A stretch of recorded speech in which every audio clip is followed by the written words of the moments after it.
About human trafficking, and specifically I want to talk about juvenile sex trafficking happening here in Minnesota, including right here in our communities throughout Minnesota, yours, mine, and our neighbors and friends. And the only way we're going to end this issue, which brings me to our title for today, is Ending Human Trafficking in Prevention and Collaboration. Those are the only two ways. Those are going to be the keys to ending something like this. Because if we keep responding to it after it's already happened, we're not going to end it. The way you end it is you get ahead of it. Somebody has to go upstream, take what we know about how it happens, why it happens, where it happens, what leaves communities at risk, what leaves youth or children at risk. And when we know that information, which we do, somebody has to go upstream and get ahead of it in prevention. And with an issue this big, something happening this much that it's even considered a public health crisis in many states and by many organizations here in Minnesota, the only way that we're going to end it is also when we collaborate, or when our different sectors and systems and people work together. So we can move the needle on sexual exploitation of kids and teens through prevention and collaboration. So to get us introduced to our topic this morning, I wanted to tell you the story about this door. And this door is a real door. And this is a picture that I took when I was executing a search warrant in a juvenile sex trafficking investigation here in Minnesota when I was a police officer. And I first heard about this door when I got a phone call from the Carver County Sheriff's Office.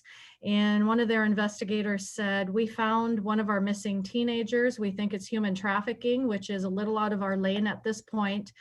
This was like 2012, 2013.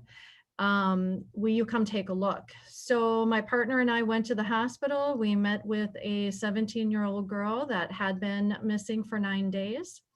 And this 17-year-old girl was from Carver County. She was from a 2-parent home in a single family home in a affluent neighborhood, a neighborhood that was voted best community to live in the United States for 3 years in a row.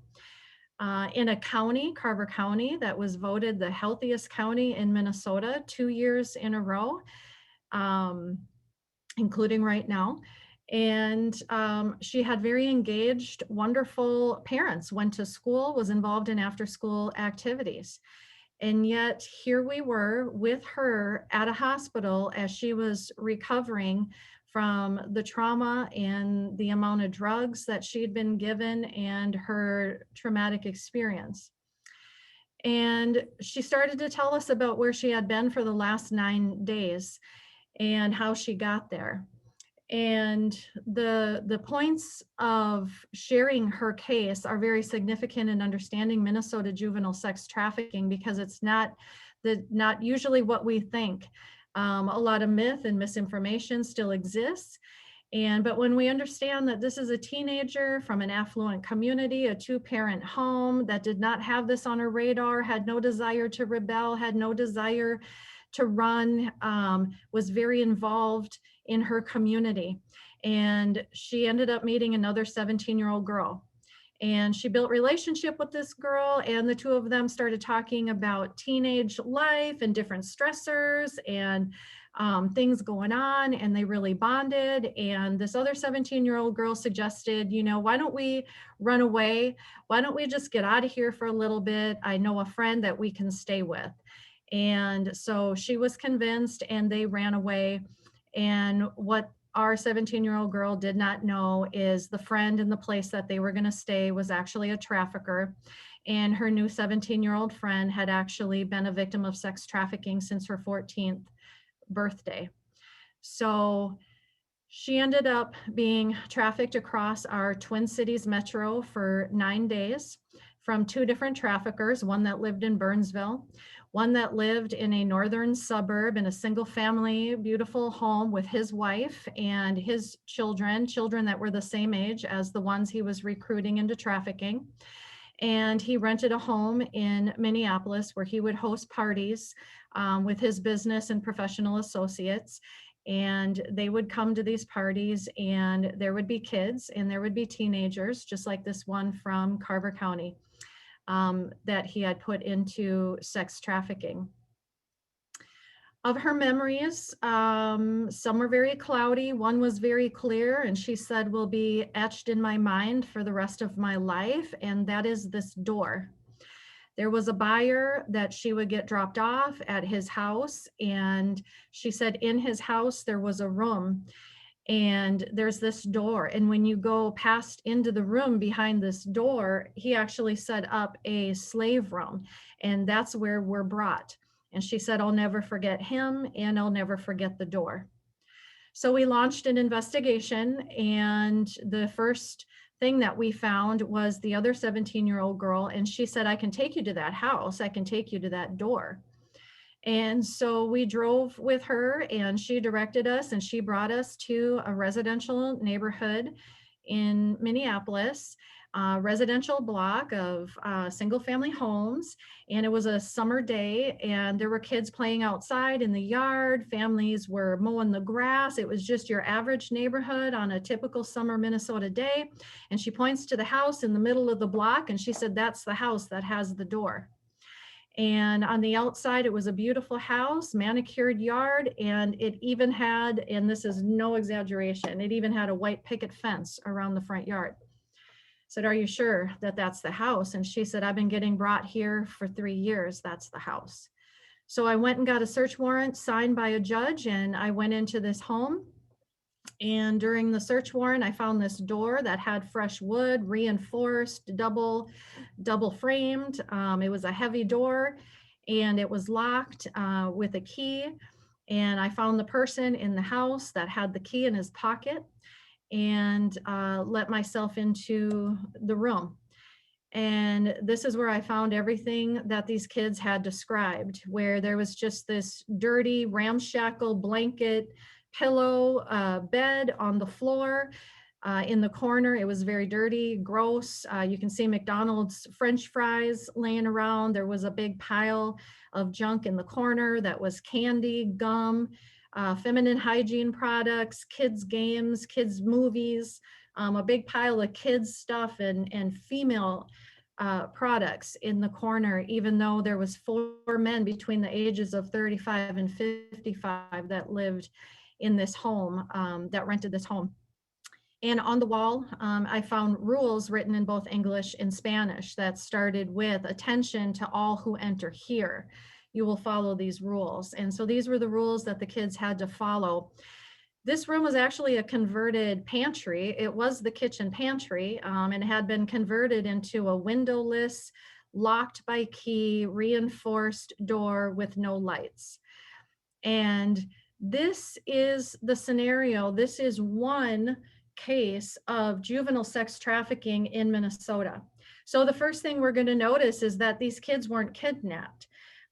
We still believe that it happens with kidnapping, and the truth is less than 10% of juvenile sex trafficking begins with kidnapping.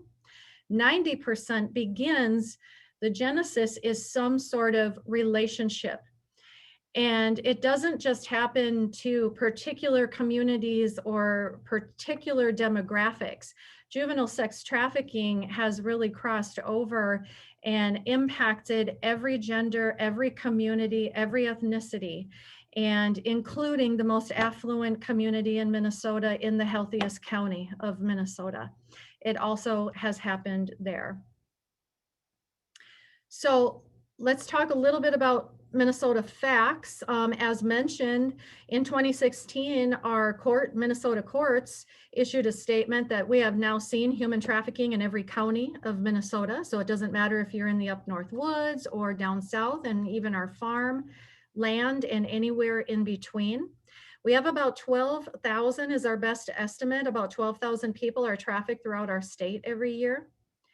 As far back as 2010, there was a study done, and it found that there was 210 ads for youth, minors under the age of 18, available in sex trafficking online. So 210 ads were placed online every month in Minnesota for kids that are in sex trafficking. The Washington County Prosecutor's Office started taking a look at that when cases were spiking in their area and over the last couple of years. And what they found is that the number of ads triples on holidays in Minnesota, like St. Patrick's Day is one that just stands out to me for some reason. But on St. Patrick's Day, 3 times as many kids have ads placed for their availability in sex trafficking on the holidays in Minnesota. So in 2016, UROC did a study in Minnesota, and UROC is the University of Minnesota Urban Research Group. And they took a look at 4 years worth of juvenile sex trafficking cases in the jurisdiction of Minneapolis. But keep in mind that they had the jurisdiction for the investigation, but it involved people that were buying children from all over the state, traffickers and kids that had come from all over the state, but the venue where the crime took place was the jurisdiction of Minneapolis. That's the only reason why they had the cases. And when they looked at all the juvenile sex trafficking cases over that 4-year period, they found that the victims ranged in age from 4 to 17 years old. So we see that it's also not just our teenagers that are impacted by this crime, that it is really affecting youth of all ages. And then most recently, the Minnesota Department of Health, they had a press release last year on the results of the 2019 high school student survey. So this is a high school student survey that goes out every year. And for the first time in 2019, MDH added a question about sex trafficking to the survey. And it was delivered as usual to our Minnesota high schools, and students take the survey. And the results of the survey showed a couple of things that we on the front lines, or have been in investigations or in direct service in some way, we already knew this, but it's great, to have the backing of our state and of research to actually come out with the facts of it. But we already knew this, and what it found is that there is, and they in the Department of Health said this, that this is a minimum number. At a minimum, we have 5,000 high school students that experience at least one form of juvenile sex trafficking every year. And there was no statistical significance between the rates of boys and girls that are impacted by exploitation and trafficking in our state.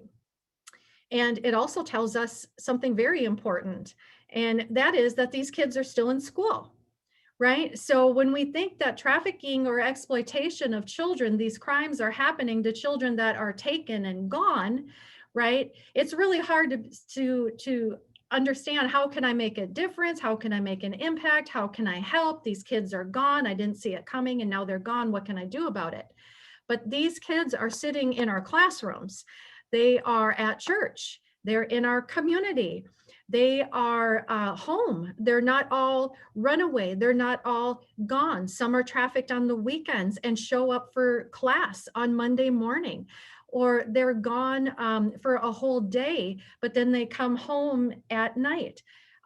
So they are still in our community, which is very important to understand, that why prevention education in our schools, churches, youth organizations is so important, because though we are going to reach the kids we need to reach by doing that, not just for prevention, so that they can make those decisions, understand and make those decisions ahead of time that will protect them from harm, but kids that are experiencing this, that need our help and intervention, we're also going to reach those kids as well. So prevention education in our schools is super important.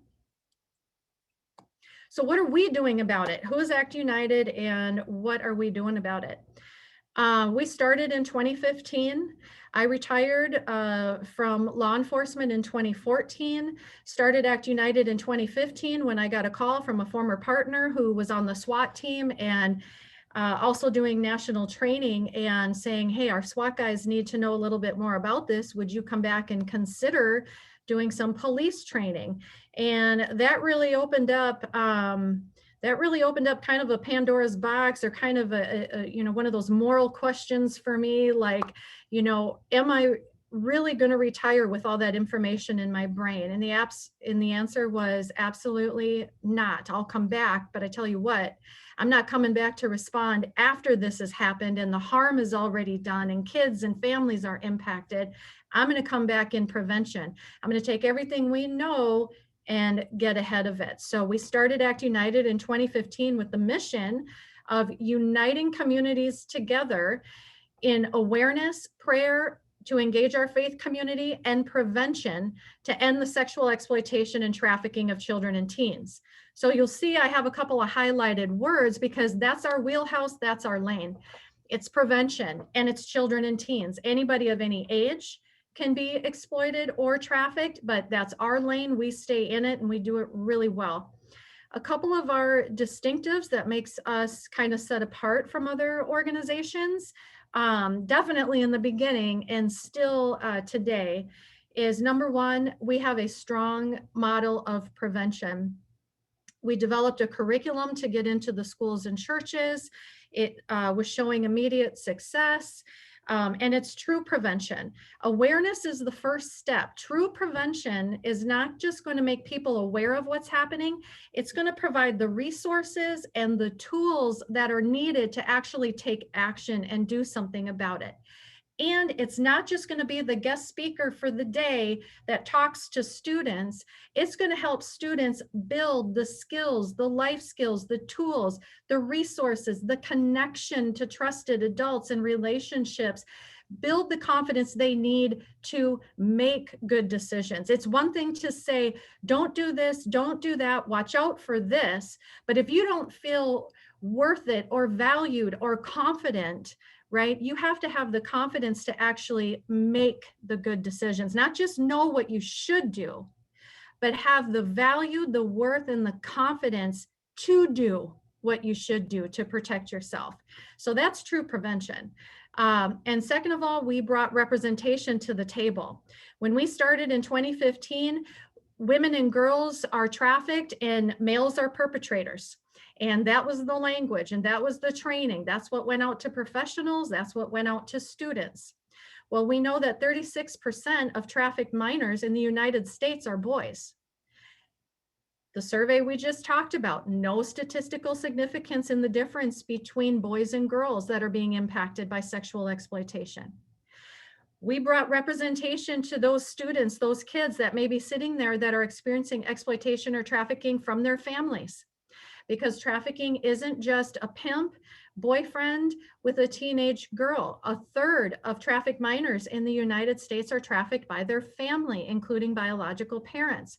So without equal representation, if you don't hear your story, you don't have the confidence that you're even going to be believed, much less that anybody's going to have any resources to help you. And I'm not going to let an 8-year-old or a 12-year-old boy being trafficked by his family sit and listen to my presentation and say that the only thing he might be in this scenario is a potential offender one day. We can't do that. We have to have equal representation. We know that traffickers can be females, right? We know that victims can be boys. We have to have equal representation. And the third thing that makes us unique is youth leadership.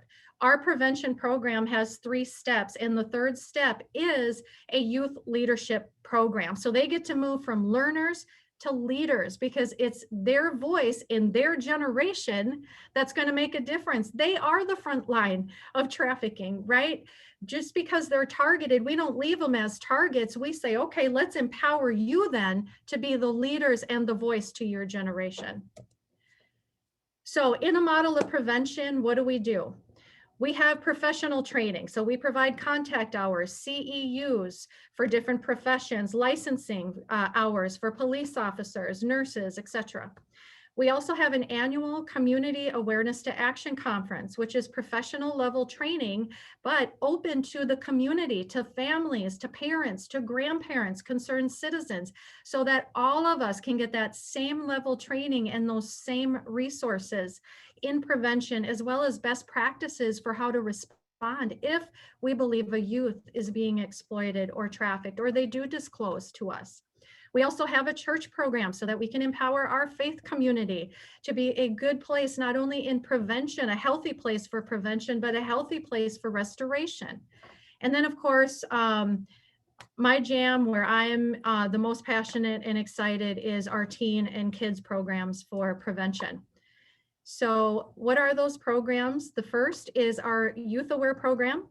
It's a teen exploitation prevention program. We address the two fastest growing crimes, exploitation crimes against kids today. And that is sextortion, or the threats, the coercing, the using of these sexually explicit photos and videos. Super huge problem right now, something that Ron, one of your members, does a fantastic job speaking about and helping bring safety to our community in that area. And then it also addresses sex trafficking. So we make sure we address the two fastest growing crimes that our young people are dealing with right now. And then we have 3 steps like I talked about. The first is the presentation, the information, the awareness piece. And then we actually come back to the school and we will do a 4-week student breakout group. So for 4 weeks, we have kids engaged in a small group setting discussion where they're asking questions, getting answers, building their skills, building their confidence and their trust. That's where we're transitioning awareness, into action for our students. And it's also where we build trust and they come forward and we can move into intervention services as they come forward and ask for help for themselves or for their friends. And then the 3rd step is these students, we actually give them a micro grant that we help them. We do a mentoring program and we help them budget, plan, and execute a youth or student-led awareness or prevention project. So we actually help them transition into that leadership role, not just say you'd be a good speaker, you're the voice, but we help them discover that voice and that talent. This is a North Minneapolis project. 10 of our kids were able to make contact with 450 other North Minneapolis students in a very powerful way. That's how you multiply your impact, when students reach other students. Minnetonka Chaska, they did a project with a youth benefit concert, all youth bands, all youth talent, youth speakers all night long, and they were able to raise enough money to get our program back in their school for another year. And then we have online safety for our elementary students. Because every grade, we see kids, as young as kindergarten, 1st and 2nd grade, being contacted by predators online, being asked for photos online. So we have to make sure that we have age-appropriate prevention education for all ages. So I talk really fast. Hopefully it was a good pace for you. And I'll just end with our organization, our challenge and next step possibilities for your club or on an individual level to consider. Our challenge coming into 2021, obviously with many different places, right, coming out of this, is the COVID and the civil unrest. What our communities are facing right now has actually increased the sexual exploitation and trafficking of kids. Why is that? Because we're all focused somewhere else.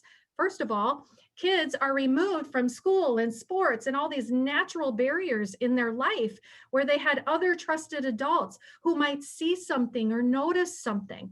And now they're experiencing isolation, mental health concerns, all those vulnerabilities that predators pick up on online. So we're seeing increases, and I have statistics on that if you're interested, but for the sake of time, know that it is increased and it's not good. Which then leads for an increased need as well as the incoming demand for our programs that we're seeing not just around Minnesota, but around the US and even overseas right now. We've been asked to help deliver programs many places. And we need to expand our digital delivery. We need to expand our outreach programs because kids used to come to school and we could contact thousands. Now we're doing virtual programs, so we're not missing a beat, but we need to be able to do better outreach to where they are, both in a digital world as well as in person. So we are currently working to transition from an all-volunteer model, including myself. For 5 years, we've been an all-volunteer staff, and now we need that paid direct service staff during the day for these programs and to meet the demand. So those are our challenges we're coming into, and the ways that you can help, either as a club, an individual, or the businesses that you represent or your networks that you're a part of. Advocate to get prevention education into your schools or school districts. Consider sponsoring a school, a district. We can deliver programs, including the resources for the school, the resources for the youth. One of those things I won't take time to talk about, but this resource wallet card that we give to students. I've come back to the same school, year 2, year 3, and the guys still have this in their wallet because they know it's an issue. We get text messages. We'll deliver programs 6 months later. We're getting a text or a phone call with somebody needing help. $4 a student can make that happen. Host a community awareness event in your community. We have our next annual conference coming up called Behind the Veil. You can get the information about that, who our speakers are. We're really going into some new uncharted territory this year as well, so you'll want to check that out. And you can register also on our website. And volunteer your time, professional skills. Right now, we're in need of grant writing, some development, which would be on a short-term basis, maybe 3 months worth of some development input, as well as a short-term human resources and payroll as we transition, looking for that skill. And we're also looking for some office space for a resource center for our advocacy appointments, and to office out of. It's kind of weird. I know that in COVID, everybody left the office, and it's become imperative with our work that we get a position out in the community. So this is just information about our conference, but you can find it on our website at actunited.org. So with that fast rolling pace, that's what I have today. And I appreciate the Rotary really picking this up as an issue and taking a look at where and how this is happening. So really appreciate being with you today. Thank you. Awesome. Thank you, Jessica. I really appreciate your presentation. It was very informational. And in honor of your presentation, we actually do make a donation to our Southern Valley Alliance. So we will be making a donation there.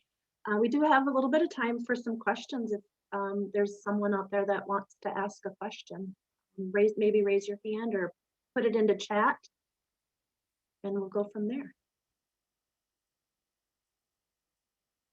Mary has a question. All right, Mary. Of course. I'm just curious how you made the connection in the schools that you've been working with. How did that connection take place?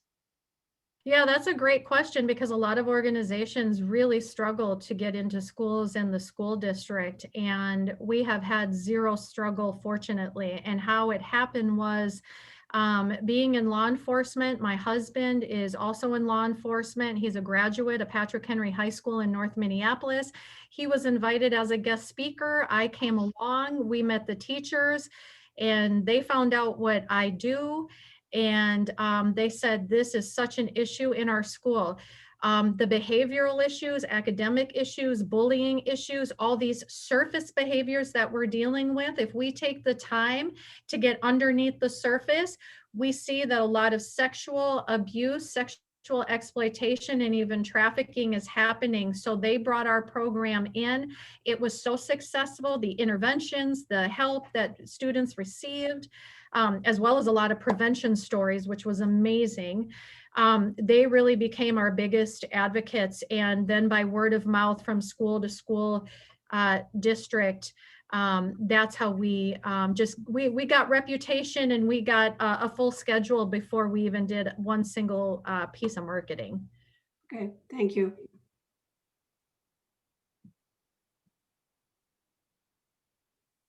Jessica? Yeah. Hi. Okay, so I feel sick to my stomach, I mean, because this is such it's a horrible topic, but we all need to hear it. I'm wondering, when you say host community awareness event, is that something that you guys come out and do? Or is that something you're just suggesting our club could do? We speak at a lot of community events and community forums and panels. So, we're available to partner on that or to speak at that. And then there's other organizations or other people that you might want to bring into or consider. But yeah, that's something that we're definitely available for and that we do. And it depends upon, how broad or how specific of an event you want to have, who's your audience for that. And then, you can have there's a good list of speakers that you could bring in for something like that. Okay, and is there a cost, or do you know the cost of that? Yeah, for us, it depends upon the program, the length of the program, and the resources. So we ask for an honorarium amount, and depending upon, like I said, the length, a full program with all the resources and the follow-up is about $400 fee for us. And I'm trying to think of how many resources that covers, because I know we've done up to 200 people with that. So that I can say for sure. So. Okay, thank you. Any additional questions? Awesome, I have thank you. Oh, go ahead. I have a question too. So then what I'm hearing also is that in this sexual exploitation, money is not always changing hands. It's not prostitution, so to speak. It's just simply exploiting people. So it's definitely exploiting people. And when it comes to juveniles, the definition of sex trafficking would be the exchange of something of value with a young person for a sex act. So some of these things happen between who we would call the buyer or the person that is exchanging something of value with a young person for a sex act. The reason why it's not prostitution is because cultural definition of prostitution, just how we know it and understand it as a culture, is that it's some sort of mutual agreement, mutually beneficial. Hey, I'm looking for a relationship and a sexual relationship. You're looking for money, and we mutually have a meeting of the minds. There's no such thing as a mutual meeting of the minds when it comes to a young person or a child or a teenager.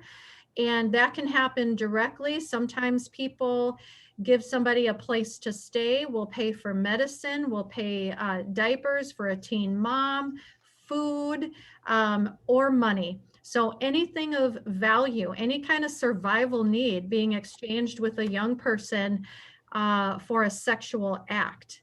And that is sex trafficking by legal definition. You may also have a third person involved, which we might call a pimp or a trafficker or a manager or the exploiter.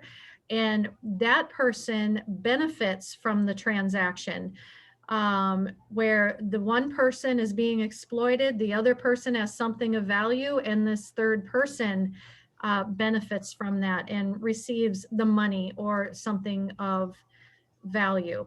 So it is a mental mindset transition for sure out of the idea of prostitution, because it is not mutually beneficial in any way, shape, or form.